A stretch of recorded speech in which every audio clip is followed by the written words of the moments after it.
নমস্কার, আপনি দেখছেন জি 24 ঘন্টা আর আপনি জেনে গেছেন, বুঝে গেছেন আজ এখন আমার মুখোমুখি কেউ আছেন। কে আছেন? হিন্ট দি, তিনি একজন সাংবাদিক।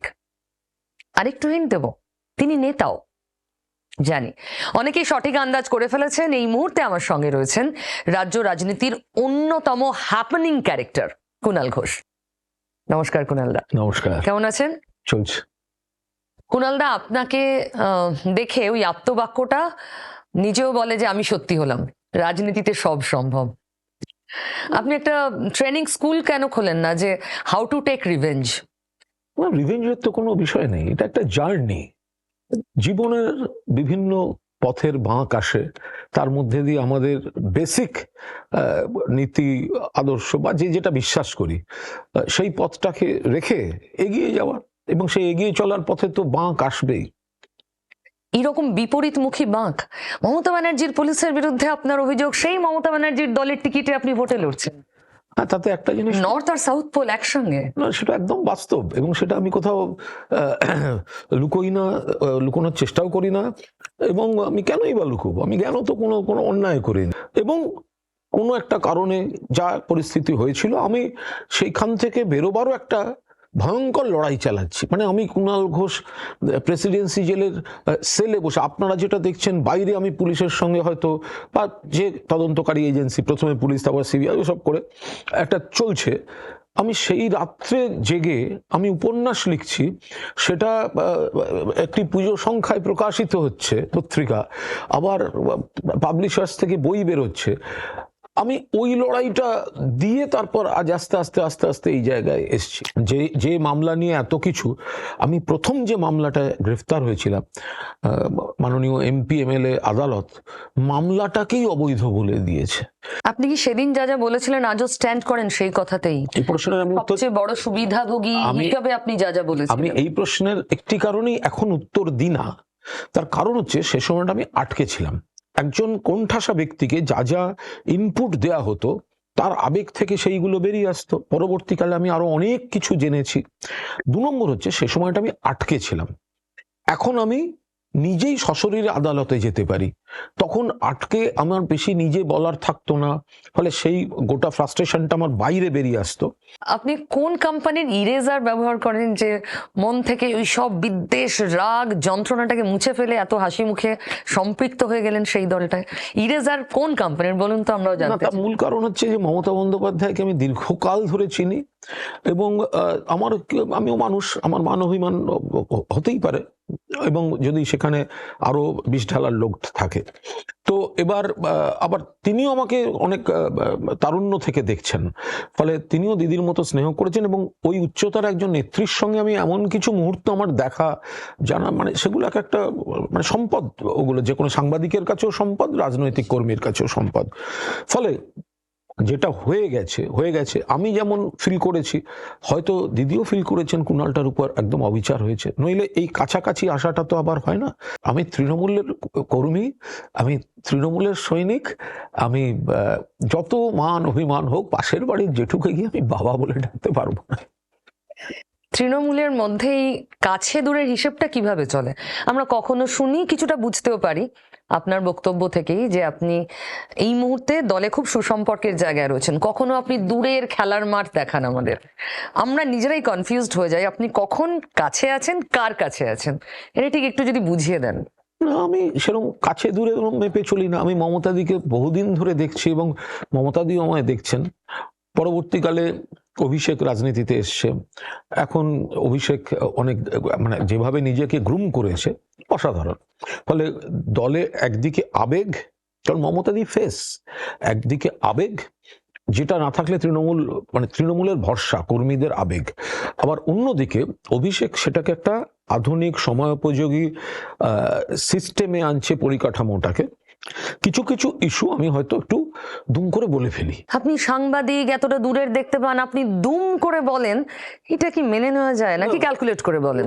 যখন দূরের মাঠ দেখান আপনি হিসেব করে নিয়েছেন কত দূরের মাঠটা দেখাবো, আবার যখন সেনাপতি আপনার মুখ থেকে বেরোয় না তখনও আমরা জানি আপনি এক্স্যাক্টলি কি বলতে চাইছেন। না, আমি সবসময় বেরোয়, কারণ আমার এই যে বাংলা রাজনীতিতে বা তৃণমূলের রাজনীতিতে এই যে শব্দবন্ধটা মমতা বন্দ্যোপাধ্যায়ের নেতৃত্বে এবং অভিষেক বন্দ্যোপাধ্যায়ের সেনাপতি, অনেকদিন শুনিনি কিন্তু মাঝখানে সেনাপতি, এই বন্ধনীটা, এটা তো মানে আমার তৈরি করা, তারপর বাকিরা ব্যবহার করতে শুরু করেছেন। মমতা বন্দ্যোপাধ্যায় যেমন আমাকে মঞ্চ দিয়েছেন, সুযোগ দিয়েছেন আমাকে এই জায়গাটায় নিজেকে প্রতিষ্ঠিত করতে, অভিষেক আমায় দারুণভাবে সহযোগিতা করেছেন। আপনি এখন কার কাছে, দিদির না দাদার, কার অনুগামী? না, আমি তো তৃণমূল কংগ্রেসের অনুগামী, এবং আমি এই প্রশ্নের উত্তরে বলবো অভিষেক বন্দ্যোপাধ্যায় তো মমতা বন্দ্যোপাধ্যায়ের অনুগামী। অভিষেক বন্দ্যোপাধ্যায় তো কখনো বলেন আমি মমতা দিকে শ্রদ্ধা করি, স্নেহ করি, অভিষেককে ভালোবাসি, তো সুতরাং এর মধ্যে তো কোনো দ্বন্দ্ব নেই। আচ্ছা, এই যে বিভিন্ন সময় আমরা শুনি দুজনের মধ্যে দূরত্ব তৈরি হয়েছে, অনেক ক্ষেত্রে অনেক জায়গায় লেখালেখিও হয় দুজনের মধ্যে এখন সুসম্পর্কে একটু ঘাটতি, আবার খুব কাছাকাছি চলে এসেছেন, এটাও কখনো শুনি। মানে এটা কি সত্যি, এটা এরম হয়? কোন বাড়ি, কোন অফিস, কোন ক্লাব আছে বলুন তো, কোন পার্টি আছে? আপনাকে 100টা লোককে 100 জনকে সহমত হতে হবে কোনো বিষয়ে? এটা তো হয় না। কিন্তু দিনের শেষে নেতৃত্ব এবং আলোচনার মধ্য দিয়ে যেটা উঠে আসে সেটা দিয়েই সেটা চলে। ফলে মমতা বন্দ্যোপাধ্যায় তিনি নেত্রী, আবার অভিষেক বন্দ্যোপাধ্যায় তিনি আজকের প্রজন্মের উঠে আসা দক্ষ হাতে দল ধরা। ফলে এখানে কোনো দ্বন্দ্বের কোনো বিষয় নেই। আচ্ছা, দলে কি অভিষেকের ছায়া দীর্ঘ থেকে দীর্ঘতর হচ্ছে, কি মনে হয় আপনার এখন? দেখুন, মমতাদির ছায়া গোটা দলটার উপর রয়েছে। মমতা বন্দ্যোপাধ্যায়কে এত গুরুত্ব দিচ্ছেন যে বিজেপির প্রার্থীর সঙ্গে নমিনেশন দিতে দেশের স্বরাষ্ট্রমন্ত্রীকে আসতে হচ্ছে। এতে জাতীয় রাজনীতিতে মমতা বন্দ্যোপাধ্যায়ের গুরুত্বটাই প্রতিষ্ঠিত হচ্ছে। আবার অভিষেক বন্দ্যোপাধ্যায়ও অত্যন্ত ভালো কাজ করতে করতে একটা গুরুত্বপূর্ণ জায়গায় চলে এসেছেন। মমতাদি তো 4-5টা প্রজন্মকে প্রতিষ্ঠিত করে দিয়েছেন, একদম সিনিয়র মোস্ট থেকে শোভনদেব চট্টোপাধ্যায়, তারপরে মমতা বন্দ্যোপাধ্যায়ের জেনারেশন, তারপরের জেনারেশন থেকে মানে তৃণাঙ্কুর পর্যন্ত ক্যান্ডিডেট। যখন জ্যোতিবাবুদের জমানা, তখন বলা হতো সিপিএম এ তরুণ প্রজন্ম উঠে আসছে। তরুণ প্রজন্ম ছিলেন বুদ্ধবাবু, বিমানবাবু, অনিলবাবু, এবং তাদের প্রত্যেকের বয়স তখন 62 ক্রস করেছে। আর সিপিএম এর তুলনায় যদি দেখবেন এখন যাদের নতুন মুখ বলে ছাড়ছে, নানা রকম নাম আছে, কেউ আগুন পাখি, কেউ হেলিকপ্টার, কেউ সাবমেরিন, নানা রকম নাম আছে। এখানে এই নামের মধ্যে একটা ব্যাপার হচ্ছে কি জানেন, ব্যাপার হচ্ছে এদেরকে কখনো মানে ভোরের স্বপ্ন বলে একটা কেন্দ্রে একবার এসে উদয় হয়, তারপর নোটার সঙ্গে লড়ে জামানত জব্দ হয়, আর দ্বিতীয়বার সেই কেন্দ্রে লড়ে না, তারপর একটা নতুন কেন্দ্রে গিয়ে আবার ভোরের স্বপ্ন বলে এসে হাজির হয়। আজকে বিরোধী দলনেতা বিজেপির, তার তো উত্থান এবং বিভিন্ন রাজনৈতিক পদ পেয়ে প্রতিষ্ঠা, আমি তার পরিবারের বাকিদের কথাও বাদ দিচ্ছি, তো মমতা বন্দ্যোপাধ্যায়। 74 জন সিটিং এমএলএ কে আপনারা সরিয়ে এবার অন্য ক্যান্ডিডেট দিয়েছেন, কিন্তু সেটা তো খানিকটা কম্পালশন, প্রতিষ্ঠান বিরোধিতা, তাদের বিরুদ্ধে নানা অভিযোগ স্থানীয়ভাবে। সে সব জায়গায় থাকতে পারে। 2006 অনিল বিশ্বাস ইলেকশনের আগে, যদিও তিনি নিজে হাতে ইলেকশনটা করতে পারেননি, বাট তার আগে ওরা কতজনকে বাদ দিয়েছিলেন? তাহলে প্রত্যেকের বিরুদ্ধে প্রতিষ্ঠান বিরোধিতা ছিল, ছিল পুরো সবার বিরুদ্ধে, সবার না, যেখানে আপনাদের মনে হয়েছে যে এটা থাকলে আমাদের ড্যামেজ অবধারিত সরিয়ে দিয়েছেন। অনেকের ক্ষেত্রে বয়স আছে, অসুস্থতা আছে। আমার ক্ষেত্রে বলুন, আমি বেলেঘাটায় প্রার্থী, আমার বিধায়ক পরেশ পাল। পরেশদা সুস্থ থাকলে তো এসব চেঞ্জের দরকার ছিল না। এটা তো আপনি একসময় বলতেন দেহত্যাগ না হলে পদত্যাগের থিওরিতে, এখন আর তৃণমূল নেই। না, সেটা তো বামেদের ক্ষেত্রে প্রমাণিত সত্য। যেভাবে আপনি ট্রোলড হন যে কোনো বিষয় নিয়ে, আপনি একটা সাধারণ সারমেয় কোলে নিয়ে ছবি দিলেও তার নিচে অনেকগুলো চটি চাটা সঙ্গে সঙ্গে পড়ে যায়। তো হাউ ডু ইউ হ্যান্ডেল? আমার দারুণ মজা লাগে, বিস্তর মজা লাগে। আমি তো আবার মাঝে মাঝে এদের 2-1টাকে খোঁজ করে বের করার চেষ্টা ফোন করি, তখন তারা পুরো একদম আপনি কোন, না খুব ভালো লাগলো না, আমি না আসলে ওইভাবে বলতে চাই না, না ভালো লেগেছে, আমি একদিন আসবেন, আমি চা খাওয়াবো। আমি খুঁজে নিয়েছি, আমি যদি কাউকে আরেকটা পাল্টা খোঁচা মেরে তো আমি চলে গেলাম, এবার সে তার 10টা জাত ভাই জোগাড় করে এনে আমাকে আরো গালাগাল দেয়, আমার এনগেজমেন্ট বেড়ে যায়, ওর থেকে আমার ফলোয়ার বাড়তে শুরু করে। তাহলে আমি বুস্টে পয়সা খরচা করি না, আমি এইসব যারা ট্রোল করে তাদেরকে কৌশলে ব্যবহার করে আমার রিচ বাড়াই। আপনি যখন গ্রাউন্ড লেভেলে প্রচারে যাচ্ছেন তখন এই ধরনের বিষয় ফেস করেন, মানে একদম না, সামনাসামনি কেউ এসব? পুরো দস্তুর আমি মানুষের উপর ভরসা করে দাঁড়িয়েছি। যারা আমাকে ফেসবুকে ট্রোল করে দু একজন নেতা, আরে ভাই আমি তো এবার জনতার দরবারে আছি, ফেসবুকে বা মিডিয়ায় বলে কি হবে? ক্ষমতা থাকলে এখনো সময় আছে, নমিনেশন দিয়ে আমার বিরুদ্ধে দাঁড়াও না, আমরা মানুষের রায় একবার দেখে নিই। কি দুটো সত্তাকে মেলান কি করে কুণালদা? সাংবাদিক হিসেবে আপনার মনে হয় না যে না এটা ঠিক হচ্ছে না? একদম না। ভুড়ি ভুড়ি অভিযোগ তৃণমূলের বিরুদ্ধে, একদম না। বিভিন্ন নেতাদের বিরুদ্ধে, সাংবাদিক হিসেবে সেটা তো এটাকে আমার অ্যাভয়েড কাগজ- করেন কি সেটা তো করে? আমার কাগজে বেরোয়, কিন্তু আমি মুখপাত্রের দায়িত্ব পালন করি। যারা অন্য দলেরও যারা বিভিন্ন প্রোগ্রাম করেন, রাজনৈতিক প্রোগ্রাম করেন, বহু সবাই মানে অনেকেই তাদের মধ্যে ছবি পাঠান, তাদের খবর পাঠান, সেগুলো তো প্রকাশিত হয় আমার কাগজে বা আমার পোর্টালে। না, সেটা সেটা তো কোনো উদারতার পরিচয় নয়, সেটা তো স্বাভাবিক। স্বাভাবিক। সাংবাদিক হিসেবে, এডিটর হিসেবে তো সেটাই স্বাভাবিক। না, সেটাই তো করি। সবাইকে আপনি তাহলে গুরুত্ব সংঘাতটা দেন। কোথায়? কিন্তু সংঘাত এখানে নয়। সংঘাতের জায়গায় বলছি না। চটি চাটা সাংবাদিক যদি আপনাকে বলে, আপনি কি করে এর বিরোধিতা করবেন? আমি কেন? যে চটিচাটা বলছে সে পাগল। সব মিডিয়া হাউসের সম্মিলিত লাইন থাকতে পারে। আর যত দোষ কুণাল ঘোষ। 2006 সালে আমাকে প্রথম দমদমে দাঁড়াবার কথা বলা হয়েছিল, জানিয়ে রাখি, এটা অনেকে হয়তো জানেন না। 2006 সালে একদিন মমতা বন্দ্যোপাধ্যায় মাননীয় নেত্রী আমায় ডাকেন ইলেকশনের আগে। ঘরে ছিলেন মমতাদি, মানিকদা বেঁচে তখন, মানিক মজুমদার, মুকুল রায় আর অরূপ বিশ্বাস। তো আর বাইরে প্রচুর ভিড়। মমতাদি মুকুলদাকে বললেন, অরূপ চুপ শুনছে, যে বলো কুণালকে একটু। তখন মমতাদি বললেন, তুমি ইয়েতে হবে, তুমি দমদমে লড়বে, অরুণাভ ঘোষের জায়গাটা। তো বললাম, দমদমে আমি এখন লড়বো? আমাকে আর কিছুদিন একটু চাকরি বাকরি সাংবাদিকতা আর কিছুদিন করতে দিন, তারপরে আমি রাজনীতির মধ্যে ঢুকবো। তখন আমি আর আগ্রহী হইনি।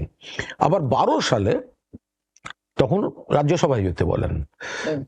তখনও আমি প্রথমে এই একই উত্তর দিয়েছিলাম, দিদি সাক্ষী আর ঈশ্বর সাক্ষী, যে দিদি আর কিছুদিন, কিছু আমি পয়েন্ট বলি, টেকনিক্যাল পয়েন্ট বলি, যে বললেন না না চলো তুমি সাংবাদিক হিসেবেই যাবে, আর সেই সঙ্গে একজন বাংলা, একজন হিন্দি আর একজন উর্দু সাংবাদিক, 3 জন সাংবাদিককে আমরা পাঠাচ্ছি।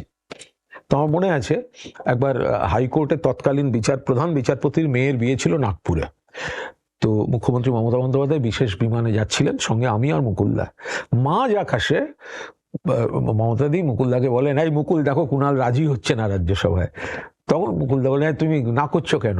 দিদি বলছেন এত করে। তা আমি কৃতজ্ঞ যে মমতা বন্দ্যোপাধ্যায় মানে স্নেহ একদম মানে জোর দিয়ে, খুব সুন্দর স্নেহের সঙ্গে আমি ওটা হয়েছিল। তো আমি কেন ভরং রাখতে যাব? যে এই যে বিভিন্ন এই ধর্ণা মঞ্চগুলো ছিল, তাদের এত কর্মপ্রার্থী বা যারা, তাদের মঞ্চে তো অনেক রকম লোক গেছেন, কিন্তু তাদের অধিকাংশ মঞ্চের তারা আমার সঙ্গে কেন দেখা করতে আসতেন বলুন তো? আমি তো তৃণমূল, আসতেন কেন? কারণ ওনাদের একটা ভরসা ছিল যে ইনি তৃণমূল হন বা না হন, ইনাকে বললে ইনি শুনবেন এবং তার একটা ব্যবস্থা করার চেষ্টা করবেন, কমিউনিকেট করবেন। একটা ছোট্ট উদাহরণ দেবো, বিস্তারিত বলবো না, 1 বা 2টো উদাহরণ দেবো। 1, শারীর শিক্ষা, কর্মশিক্ষা। আমি প্রেস ক্লাবে একটা অনুষ্ঠান ছেড়ে বেরোচ্ছি, কয়েকজন বললেন আমাদের মাতঙ্গিনী হাজরার নিচে একটু ধর্ণা মঞ্চে আসবেন। আলমিত কেলেঙ্কারি, ধর্ণা মঞ্চে তো সব নানা রকম অন্য দলের নেতারা যাচ্ছেন, আমি ওখানে গিয়ে কি করব? বললো না একটু আসুন। আমি গেলাম, গিয়ে আমি তাদের সঙ্গে কথাবার্তা বললাম। বলে আমি রাতে, চিফ মিনিস্টার দিল্লিতে ছিলেন, আমি চিফ মিনিস্টারকে জানালাম যে দিদি আমি একটু ধর্ণা মঞ্চটায় গেছিলাম, ওনারা যা বললেন তাতে আমার মনে হলো ওনারা ঠিক বলছেন। মমতা বন্দ্যোপাধ্যায় অফিসার পাঠালেন এবং ওই প্যানেলটার প্রত্যেকে তারপর বৈধ হিসাবে তারা রেকমেন্ডেশন লেটার পর্যন্ত পেয়ে গেলেন, স্কুল অ্যালটমেন্ট পেয়ে গেলেন। ইন্টারেস্টিংলি পিউ, যে নেতারা বাম, রাম, আইনজীবী, তাদের ধর্ণা মঞ্চে যেতেন, ছবি তুলেছেন, পোস্ট করেছেন, তাদের চাকরির দাবিতে, যখন মমতা বন্দ্যোপাধ্যায় চাকরিটা দিলেন, তারাই কোর্টে গিয়ে বললেন এরা অবৈধ। সেই জটিলতা চলছে এখনো। 26,000 চাকরি বাতিলের দায় আপনারা এড়াতে পারেন না? কেউ এড়াচ্ছে না, কিন্তু শুধুমাত্র তৃণমূলের জন্য হয়েছে বা জটটা খোলা যাচ্ছে না সেটাও ঠিক নয়। আগামী দিনে হয়তো দেখা যাবে এদের মধ্যে চাকরি ফিরে পাবেন। যে ছেলে মেয়েগুলি আমার কাছে রেগুলার আসতো, আমি টিভিতে দেখলাম তাদের বোধহয় একটা ধর্নার এতদিন পূর্ণ হচ্ছে, এবং সেখানে সিপিএম, বিজেপি সব নেতারা সেখানে গিয়ে তৃণমূলের বিরুদ্ধে পৈশাচিক কাণ্ড কারখানা করছেন। টিভিতে দেখছি বসে বসে। আমি শিক্ষামন্ত্রীকে ফোন করলাম, পিউ আমি একা গেছি, একা মেয়ো রোড, একা। একটু জিজ্ঞাসা করবেন আপনার রিপোর্টারকে, বিমান বসু তখন বক্তৃতা করছেন, আমাকে ছেলে মেয়েগুলো রিসিভ করে শুধু গিয়ে দাঁড়ালাম, সবাই চিৎকার করে উঠলো, ওয়েলকাম করলো। বিমানদা বক্তৃতা করতে পারেননি, আমি ডিস্টার্ব করিনি, আমি শুধু গিয়ে দাঁড়িয়েছি। কোন কোর্টে আপনি যাবেন বলুন তো? যে যে যে যে বিচারক এত বড় বড় কথা বলে রায় দিচ্ছেন, তিনি চাকরি ছেড়ে বিজেপির ক্যান্ডিডেট হতে যাচ্ছেন। আমরা নিশ্চিতভাবে আদালতকে শ্রদ্ধা করি এবং বিচারক আদালতরা আছেন বলে সমাজটা ঠিকঠাক আছে, কিন্তু তার মধ্যেও যদি রাজনীতির রং বেরিয়ে যায় এবং জিনিসটাকে জটিলতম করে দেওয়া হয়। না, কিন্তু আপনারা যখন মামলার দিকে আঙুল তুলছেন তখন বেশিরভাগ আঙুল আপনাদের দিকেই উঠছে যে শিক্ষা ব্যবস্থাটাকে লাটে তুলে দিয়েছে তৃণমূলের সরকার। বাম আমলেই খানিকটা নড়বড়ে ছিল, তারপর লাটে উঠে গেল। শুনতে খুব ভালো লাগে, বলতেও খুব ভালো লাগে। যদি কোথাও কোনো ভুল থাকে তাহলে তৃণমূল সরকার শিক্ষা ব্যবস্থা কোনটাকে লাটে তুলেছে? যদি একটা প্যানেলে বা একটা অন্যায় কেউ করে থাকেন, সেটা নিশ্চয়ই অন্যায়, কেউ জাস্টিফাই করছে না, কিন্তু শিক্ষায় এতগুলো নতুন স্কুল কলেজ, উচ্চশিক্ষার ব্যবস্থা থেকে শুরু করে যাবতীয় শিক্ষা কাঠামোর সে তৃণমূল সরকার করেছে। কতগুলো নতুন ইউনিভার্সিটি হয়েছে, কতগুলো স্কুল বন্ধ হয়েছে। ভুল যেদিন থেকে কম্পিউটার ঢুকতে দেবো না বলা হয়েছে, আর মাতৃভাষায় প্রাথমিক থেকে ইংরেজি তুলে দেওয়া হয়েছে এবং ব্যাঙের ছাতার মতো ইংরেজি মিডিয়াম স্কুল গজিয়ে উঠেছে, তখন থেকে এর ভিত এখন একটা সাধারণ লোকেরও ধারণা হয়ে গেছে। এত কিভাবে হবে? কারণ এরকম স্কুল বাংলায় নেই যেখানে টিচার নেই বলে স্কুল বন্ধ। কোথায় এরকম স্কুল বাংলায় নেই যেখানে শিক্ষক নেই, রিটায়ার করে গেছেন, নিয়োগ হয়নি। কম আছে, প্রচুর আছে কুণালদা। না আছে থাকবে না, মানে নিশ্চয়ই আছে, কম। সাংবাদিক কুণাল ঘোষ কি দেখছে স্যারের দাপটে তৃণমূলের এবার কতগুলো আসন হচ্ছে আর কমছে?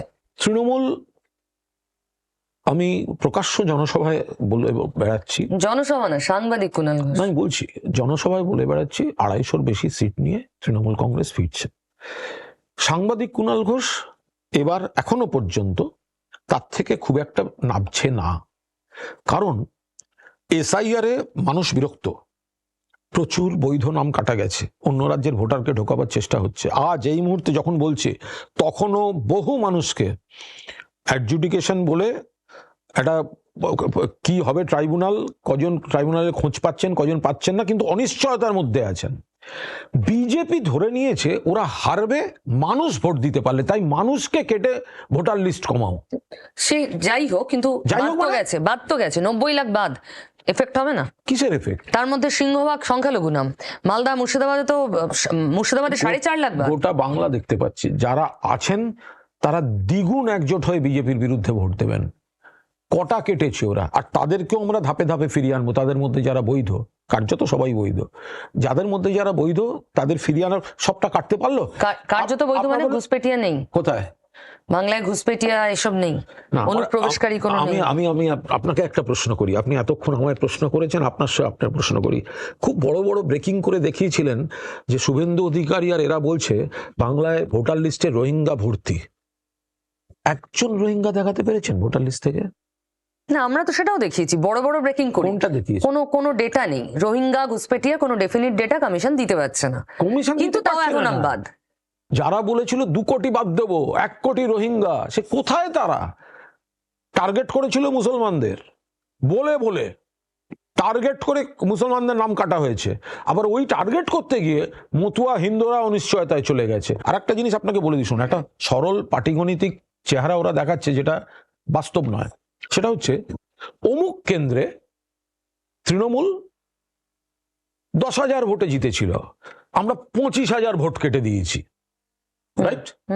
10,000 ভোটে জিতেছিল, 25,000 ওভারঅল তো তাই। আমি 60 লাখের ব্যবধান ছিল, আমি 90 লাখ নাম বাদ বলছি।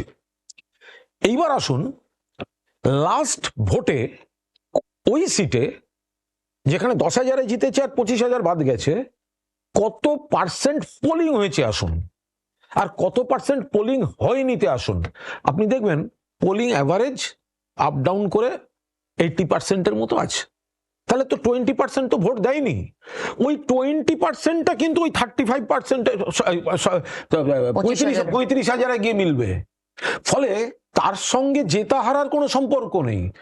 যে ভোটটা আগের বারের ভোটে, ধরা যাক ভবানীপুর কেন্দ্র, কত মানুষ ভোট দিয়েছিলেন? 70,000, আমি কথার কথা বলছি, খুব বেশি হলে 60%-এর একটু বেশি, 60%-এর বেশি, 65 ধরুন, খুব বেশি হলে, তার বেশি দেননি না।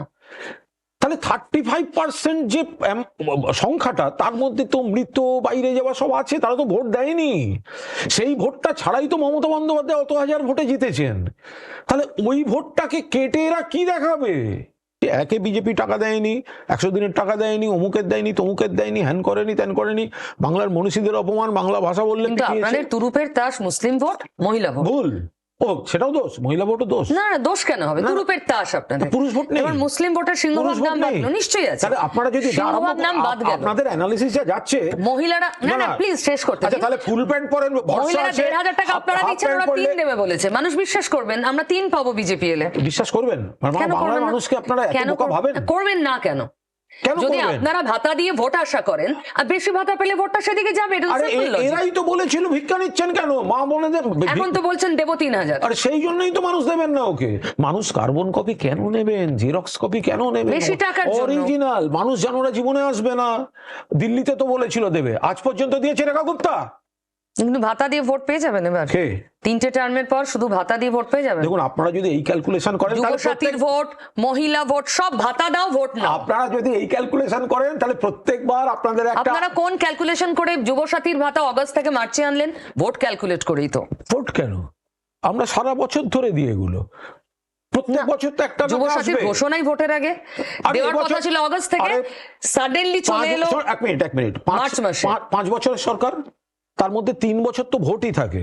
পঞ্চায়েত ভোট, পুরো ভোট, 4 বছর ভোট, পঞ্চায়েত ভোট, পুরো ভোট, লোকসভা ভোট, বিধানসভা ভোট। তাহলে 4 বছর কোনো কিছু ঘোষণা করা হবে না? ঘোষণা করলেই এসে বলতে হবে যে ভোট আছে বলে আপনারা করেছেন।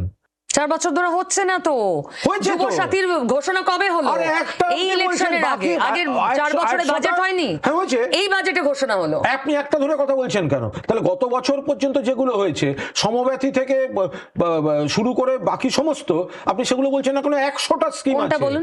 4 বছর ধরে হয়েছে। বিভিন্ন পেশা, আপনাদের মাস্টার স্ট্রোক, লক্ষ্মীর ভান্ডার, স্বাস্থ্যসাথী, যুবসাথী, 100টা। প্রত্যেকটা ভোটের আগে এগুলোর ঘোষণা হয়েছে। ভোটের আগে না, ঘোষণা মূলত হয় বাজেটে, এবং বাজেটের পরেই ভোট হয়। অগস্টটা মার্চে এলো কেন? ভোটের দিকে তাকিয়ে নয়? না, যাতে ফিনান্সিয়াল ইয়ার থেকে শুরু করা যায়, একদম পরিষ্কার কথা, ফিনান্সিয়াল ইয়ার থেকে শুরু করা যায়।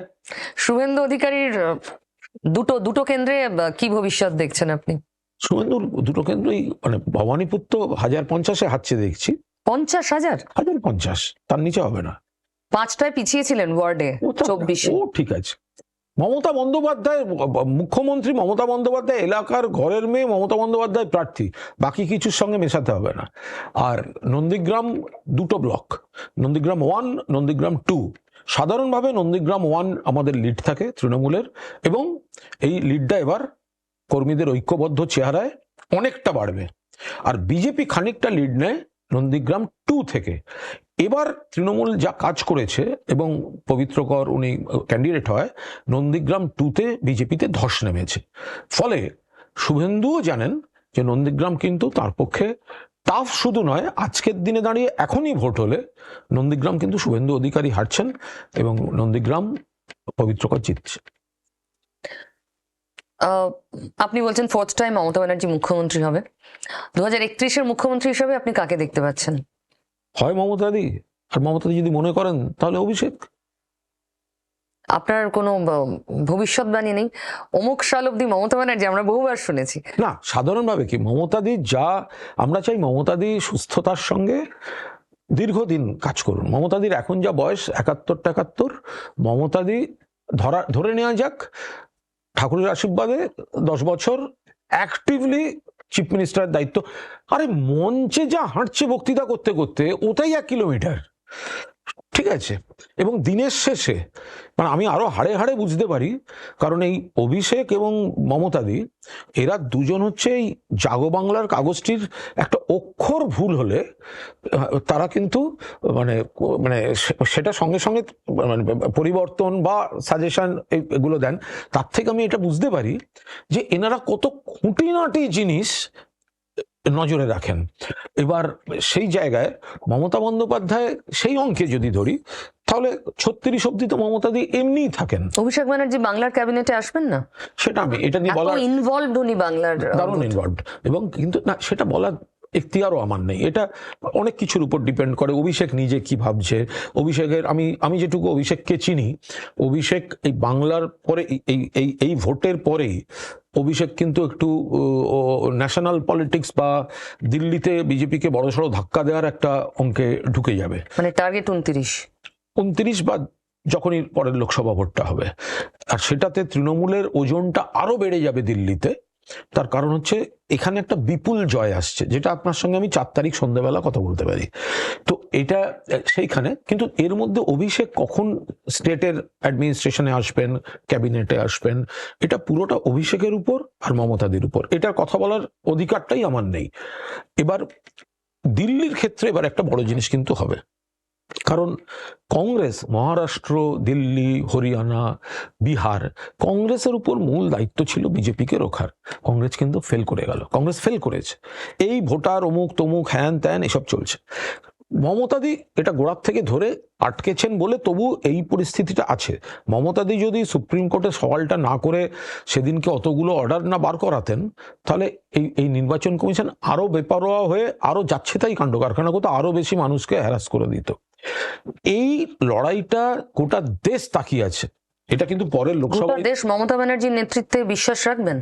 গোটা দেশ যখনই, বাকি জনতা ছেড়ে দিলাম, বাকি নেতারা সেটা মেনে নেবেন? দেখুন আমাদের দেশের একটা অদ্ভুত কাঠামো আছে। আপনি যদি দেখেন, যখনই জাতীয় দল, বড় দলগুলো, মানে তথাকথিত বড় দলগুলো যখনই দুর্বল হয়েছে বা গরিষ্ঠতা হারিয়েছে, তখন কিন্তু থার্ড ফ্রন্ট যে যুগে যেখানেই যে আসুক, তারা কিন্তু সরকার গঠন একটা হয়েছে। এবং তার মধ্যে যেমন 1996, মানে তার আগে তো অনেক বটে, ভিপি সিং থেকে চরণ সিং, ওপাশে তার আগে মোরারজি দেশাই, আরো।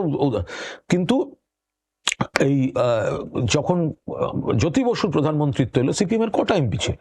কটা এমপি ছিল?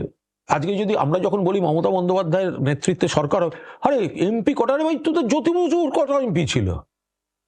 যখন যদি কংগ্রেস ফেল করছে, এবার যদি বাকি ধর্মনিরপেক্ষ আঞ্চলিক দলগুলো মনে করে যে মমতা বন্দ্যোপাধ্যায় অভিজ্ঞ নেত্রী, 7 বারের সাংসদ, 4 বারের কেন্দ্রীয় মন্ত্রী, 2 বারের রেলমন্ত্রী, 3 বারের মুখ্যমন্ত্রী, এবার নিয়ে 4 বার হবে, তাহলে 4 বারের মুখ্যমন্ত্রী, তো তাকে সামনে রেখে যদি ধর্মনিরপেক্ষ দলগুলো এক হয়, যে এই অঙ্ক তো অতীতে হয়েছে, ফলে অস্বাভাবিকত্বের তো কোনো জায়গা নেই। কুণাল ঘোষ যদি জিতে আসে, ক্যাবিনেটে জায়গা পাবেন? ভাবিই না। আমি আবার বলছি পিউ, আমি রাজনীতিতে নাগরদোলা দেখেছি, সাংবাদিক হিসেবেই দেখেছি, আর ব্যক্তিগত জীবনে আমি স্বর্গ নরক সব দেখেছি। আমি মানে রাজ্যসভার সাংসদ ছিলাম, কার্যত প্রত্যেকটা জেলায় আমার বিভিন্ন প্রজেক্টের অংশীদারিত্বের বরাদ্দ করা, উন্নয়নের কাজ করার সুযোগ সৌভাগ্য হয়েছে। আমি একটা সেকেন্ড ইনিংস খেলছি এবং আমি চাই আমাকে কাজের লোক হিসেবে মানুষ মনে রাখুক। আমি চুটিয়ে ব্যাট করে যাচ্ছি, সাংবাদিকতাতে লেখালেখি, গল্প, উপন্যাস, অরিন্দম শীলের কর্পূর, ব্রাত্য শিকড়, দুলালের ফাঁদ, হ্যাঁ, কিন্তু যেটা করি আমি সিরিয়াসলি করি। কিন্তু তারপরে আমায় এটা দিতে হবে বা আমি পেতে চাই না, এটা আমার কোনো বক্তব্য নেই। আমাকে বেলেঘাটায় লড়তে পাঠানো হয়েছে, আমার জিতে আসাটা কাজ, আমার অমুক করতে হবে। আমার এমনিতেই প্রচুর কাজ আছে, প্রচুর, একাধিক সংবাদ মাধ্যম আমাকে দেখতে হয়, তার সঙ্গে আরো 10 রকম পছন্দের কাজ আছে। নিজের গল্প উপন্যাস লেখাটা একটা প্রচন্ড শখের ব্যাপার, ফলে আমি এসব নিয়ে জাস্ট ভাবি না। অভিনেতা না নেতা, কোনটা বেশি এখন ভাল লাগছে? কোন সত্তাটা? অভিনয়টা আমার বেশ খারাপ লাগেনি। মানে প্রথমটা যদি মানুষ অতটা না গ্রহণ করতেন, তাহলে আমি ইয়ে করতাম, মানে তাহলে উৎসাহ হারাতাম। কিন্তু অরিন্দম, ব্রাত্য সবাই বললেন, এবং দর্শকরাও বা ক্রিটিকরা যা যা বেরিয়েছে কাগজে, সব কাগজে, তারা মোটামুটি ভালো বলেছেন, ফলে আমি একটু ইয়ে পাচ্ছি। আর নেতা মানে আমি ছোটবেলা থেকে ক্লাবটা পাড়া করা ছেলে, রাজনীতি করেছি, মানে পাড়ায় দেয়াল লিখেছি নিজে হাতে, বুথ এজেন্ট থেকে উঠে আসা। 80s লালবাজারে একটা আমাদের ছাত্র পরিষদের একটি ছেলেকে পুলিশ গুলি করে মেরেছিল বলে তখনকার সিপি বিকে স্যার ঘরের সামনে এমন করেছিলাম, ওখান থেকে অ্যারেস্ট করেছিল। তো ফলে ওটা নেশার মতো। এই যে মিশি সকলের সঙ্গে, বিভিন্ন জায়গায় যাই টাই, আমার ভালো লাগে। এবং নেতা শব্দটা না বলে আমার মনে হয় সবাই সহকর্মী বললে আরো বেশি মেশাটা সহজ হয়ে যায়। তো ফলে এইসব নিয়েই একটা বেশ চলছে। ভালো থাকুন, চুটিয়ে প্রচার করুন, নিশ্চয়ই আপনার সাফল্য কামনা করি। Thank you. Thank you.